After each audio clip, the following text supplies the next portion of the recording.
Dave and Sonia Braun, a childless married couple, are sitting at the kitchen table. Dave has just returned from work. Sonia arrived an hour earlier and is dressed elegantly. Near the front door, there's a small suitcase. Now, Dave, the most important thing I want you to finish this weekend is painting the nursery. The paint cans are right by the door, and the guy at the store said you need to apply at least 2 coats. Oh, before I forget, did you ask your parents if we can paint the spare room? I know they've told us to treat this house like it's our own, but it's still just common courtesy. Yeah, they're fine with it. Remind me again, Sonia, why are we painting the nursery now, when you're not even pregnant? Sonia sighed at the need to explain this yet again. She loved Dave very much. He was a good provider and, when the time came, would be a great father. But sometimes, he could be frustratingly absent-minded. Because, Dave, I'm no longer taking the pills, so it's only a matter of months before I get pregnant, and maybe another year before little ones are running around the nursery. I told you, I did some research, and it showed that even the safest paints emit toxic fumes for up to a year after application. The main reason I'm leaving with Bev this weekend is because I'm sensitive to the smell of paint. Otherwise, I would stay, and we could do it together. Now, here's what I suggest. First thing tomorrow morning, you should take my car to the service center. They'll give you a replacement for the day, and I've already booked it. Then, come back here and apply the first coat of paint. That should keep you busy until around lunchtime. After that, if the service is done, pick up the car and head to Mom's. She'll feed you lunch. Mowing the lawn usually takes you the rest of the day. Dinner for tomorrow is in the freezer. On Sunday morning, apply the second coat of paint, and please keep the nursery door closed so the fumes don't spread throughout the house. Bev told me to let you know that Mick will pick you up around 1 for a round of golf. You can have dinner at the club, and Bev will drop me off here around 8. How does that sound? Wow, I'll be one busy, organized bee this weekend, won't I? At that moment, Sonia's phone chimed with an incoming text. She glanced at it. Bev is already leaving her house to pick me up. Now, are you sure you have everything you need? Don't worry, woman. I'll be fine. Are you sure you don't want to stay here with me instead of going to a spa weekend with Bev?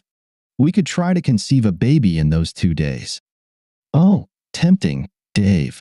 But as I see it, we'll have the rest of our lives for dirty weekends, and I only have a little time left to enjoy some freedom before I become a mother. Sonia had to turn away from her husband as she said this. Her image of herself as a decent, honest person had been deeply shaken by some recent decisions. All right, Sonia. I suppose all that's left is for you to open this little farewell gift I bought for you.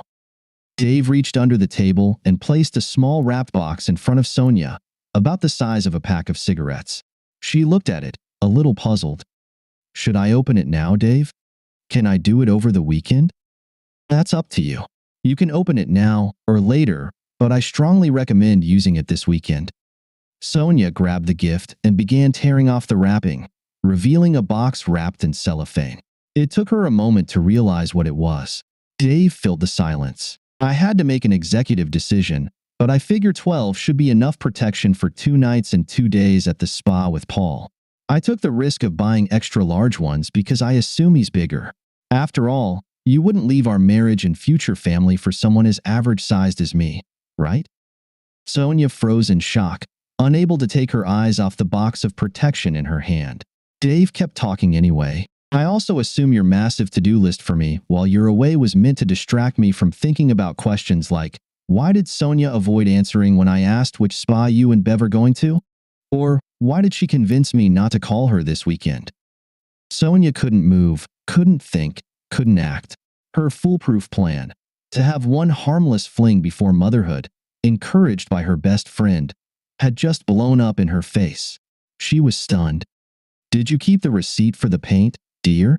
Yes, the room needs repainting, but I don't think a soft pastel shade suitable for either a boy or a girl is appropriate right now. I'll pick a different color when I drop your car off at the service center tomorrow. I suppose, thinking logically, you have no reason to rush back on Sunday afternoon since I now know what you're really going to be doing. Oh, and by the way, excellent acting. You were really convincing in your lies. Not believing in empty words, Dave fell silent and watched as Sonia destroyed herself with self-blame. Leading up to this moment, he had wondered if she had a backup plan in case the real reason for her trip ever came to light. Now, observing her face like an open book, he realized she didn't. Interestingly, she didn't bother to deny what he had said. Maybe the fact that he not only knew what she was planning to do this weekend, but also with whom convinced her that lying was pointless. Perhaps she finally remembered just how fundamentally honest she was. He waited until she looked him in the eyes, trying to get a sense of what she was thinking. And finally, she did. At last. "You think I'm still planning to leave for the weekend?" I can't go now. I have to stay." "Why, Sonia?" "Well, the very thought of settling down and having a child was frightening, so?" "No, Sonia. Why do you want to stay here this weekend? What's the point? What would you accomplish?" If Sonia had looked stunned before, now she looked completely confused. "Accomplish, Dave? Well, I can explain why, Dave. So you can forgive me. After all, I haven't done anything yet. Yes, I plan to, but not anymore. Dave, never." If Sonia had dared to look at Dave's face, she would have known just how dead the horse she was beating was. She had been justifying her actions in her own mind before finally giving in to Bev's nagging and agreeing to join her on one of her secret weekends away from marriage. If she had ever thought about the consequences of getting caught afterward, she would have sworn her marriage was strong enough to survive it. Now, knowing that nothing had actually happened, she already believed forgiveness had been given. All she had to do was weather the storm. Repent. That would get her life plans back on track. When? In 6 months? In a year? That's what she thought, which is why Dave's next words caught her off guard. "Just go, Sonia. Go to your stallion. Go to your mother. Honestly, I don't care where. Just go." For the first time since Dave's revelation, Sonia dared to look at her husband's face. He was looking down, his expression calm and unmoved. The only hint of emotion was the damp glimmer in his eyes. Sonia figured it would be best to leave for a short while. Right now, Dave was clearly angry, and she didn't want him to say something he would later regret. She was already crafting a story for her mother in her head. "How long should I stay away, Dave?" Dave looked at her and shook his head. "Forever, Sonia." Sonia's jaw dropped. Dave ignored her reaction. "Yes, we had 5 good years, but it's over. There's nothing more to say. We don't have kids, and this house belongs to my parents. We both earn about the same amount of money, so there's no need to even talk about alimony. I spent the last 2 days hiding our money. I think it's fair since I didn't waste a single cent while we were together, and you spent your share on clothes, that flashy car, and your weekend trips with Bev. I closed the accounts and credit cards right before coming home. I suppose you could go to a lawyer, but it'll cost you more than what you could get back. If I were you, I'd treat it as a valuable lesson for your future relationships. And one more thing, Sonia." Dave paused dramatically. "Get lost." Sonia was once again completely confused. She hadn't done anything to justify such a reaction, unless Dave's mention of other trips implied he thought she had taken similar trips before. All the previous ones had either been genuine relaxing weekends or her cover for Bev's antics. That gave her a sense of relief. "Oh God, do you really think I've already cheated on you?" "Well, I haven't.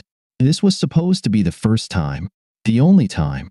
Yes, Bev has been persuading me for ages to join her on one of our trips, but I never did. In the end, she tempted me and set up Paul, one of her lovers, and yes, apparently he really is big and—" "It doesn't matter if it was the first time or not, Sonia. Over the last 2 days, you've proven yourself to be such an incredible actress and liar that I'll never believe you, one way or the other. That's what happens when you get caught lying. You lose someone's trust. But none of that matters. You intended to make a fool out of me, you admit it, and that's the end. Now, for the sake of all the times we told each other we loved each other over the last 5 years, let's just part ways, Sonia." If Dave had been ranting or raving at that moment, Sonia would have felt better. She would have had some hope that he was just venting his anger. But the cold, emotionless tone of his voice confused and frightened her. She looked at his face again, at his eyes, and regretted it. His face remained impassive, but now his eyes gleamed like obsidian. There was no love, no pity, Not even a recognition that they were looking at anything at all, let alone something offensive to the eye. But Dave, you have to believe me. How can you be so emotionless about this? You can't just stop loving me, just like that. In the same detached voice, Dave replied, 2 days ago, I would have completely agreed with you. Now, I'm much wiser. Dave's voice grew louder with these two sentences. Finally, his face began to show anger. On Wednesday, I come home from work a few minutes early with flowers for you, I might add, and park on the lawn in front of the house to wash the SUV. I come in through the back door, intending to surprise you with the flowers, and what happens? I hear you talking on the damn phone with that damn Bev. That's what happens. And what do I hear? You were laughing, planning to lie to me so you could slip away this weekend and sleep with Paul. You were giggling, making plans to keep me busy so I wouldn't have time to think about where you were or what you were up to. But Dave, you know I always giggle when I'm nervous, You laughed while stabbing me in the back. That almost instantly drained all the love I had for you. Knowing that I would just kill you if I kept walking to the kitchen, I left. Since then, everything from my side has been an act. Dave fell silent, his chest heaving and his eyes gleaming with hatred. He fought the urge to strangle the stranger who had tricked him into believing she loved him. The actress who had wasted more than 5 years of his life. Sonia's thoughts were spinning. If she could only make Dave believe that she had never done anything except plan. This really was the first time, and she truly did giggle when stressed. She had to convince him. It was time for her to have a child. This was all part of the plan. Dave was fiddling with his phone. He pressed a button, then held it up to her. His face turned back into an emotionless mask. Her voice, her own voice, came from the phone's speaker. Ha ha ha, I guess it'll be a hot thought. Imagining poor old naive Dave painting the nursery while I'm sleeping behind his back. Ha ha ha. You could say I'm feathering our nest, trying out another man's charms in his nest. Even with all her rationalizations, filters, and delusions, Sonia acknowledged that this tiny snippet was incredibly devastating.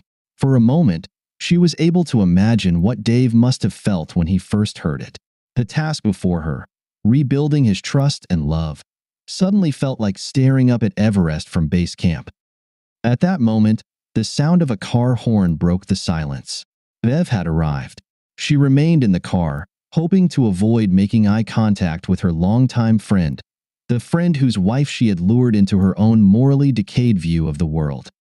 Sonia heard the horn and realized it wouldn't stop until she went out and talked to her best friend. The problem was, her fight needed to start right here and now. She was torn by the dilemma. Dave pulled her out of her indecision.